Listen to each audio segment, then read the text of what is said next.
इतिबाचक वार्ता फाउंडेशन, जिसका मुख्य प्लेटफॉर्म एक दुनिया है और जो पॉजिटिव वार्ता ब्रांड के नाम से जाना जाता है, वह समाज में एक नई ऊर्जा का संचार कर रहा है। इसका सिटी ऑफिस दुर्गापुर में स्थित है। आज मेरी इनसे पहली मुलाकात हुई है और यह देखकर बहुत अच्छा लगा कि ये लोग कितनी निष्ठा और समर्पण के साथ काम कर रहे हैं। चर्चा के दौरान मुझे पता चला कि उन्हें अपने काम को और बेहतर बनाने के लिए कुछ बुनियादी ढांचे और जरूरी सामान की आवश्यकता है। मैंने उनकी बातें ध्यान से सुनी हैं और मैं आपको विश्वास दिलाता हूं कि इन सभी चीजों की व्यवस्था जल्द से जल्द की जाएगी। मुझे यह बताते हुए बेहद खुशी हो रही है कि इस सिटी ऑफिस के नेतृत्व में बंधुर बंधन नाम की एक बहुत ही महत्वपूर्ण परियोजना इतिबाचक वार्ता फाउंडेशन ने दुर्गापुर में शुरू की है, जिसका आयोजन आगामी 8 तारीख को होने जा रहा है। इस परियोजना के माध्यम से हम लगभग 25,000 ऐसे बुजुर्गों को जोड़ रहे हैं जो संभ्रांत समुदाय से आते हैं और जो हमारे इस नेक काम को आगे बढ़ाने के लिए पूरी ईमानदारी और आंतरिकता के साथ प्रयास कर रहे हैं। इन बुजुर्गों के अनुभव और महिला उद्यमियों के कौशल को जोड़कर हम हर गांव में एक एआई मान तैयार करने की दिशा में काम करेंगे। यह एआई मान का कॉन्सेप्ट बहुत ही अनूठा है, जिसका अर्थ है डिजिटल रूप से वे सभी सेवाएं जो आज के समय में जरूरी हैं। हमने विशेष रूप से 7 ऐसी सेवाओं की पहचान की है जो गांव के विकास के लिए अत्यंत आवश्यक हैं।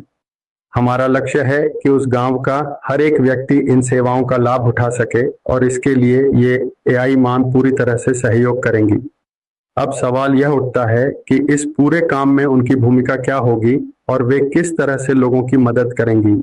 ये महिला उद्यमी या उनका उत्साहवर्धन लामबंदी और प्रतिदिन 3 बजे, 7 बजे और रात 9 बजे जो प्रशिक्षण होता है उसमें इनकी भागीदारी सुनिश्चित करना या उनके कार्यालय से उन्हें सहायता प्रदान करना। इसके माध्यम से हमने लक्ष्य रखा है कि 6 जुलाई 2027 को श्यामा प्रसाद मुखर्जी के जन्मदिन पर हम राज्य सरकार के सहयोग से इन एआई माताओं को उपकरण, साइकिल और एआई किट प्रदान करेंगे ताकि वे पूरे गांव में लोगों को ये सेवाएं दे सकें। इसके लिए हम राज्य सरकार की सहायता से व्यवस्था करेंगे।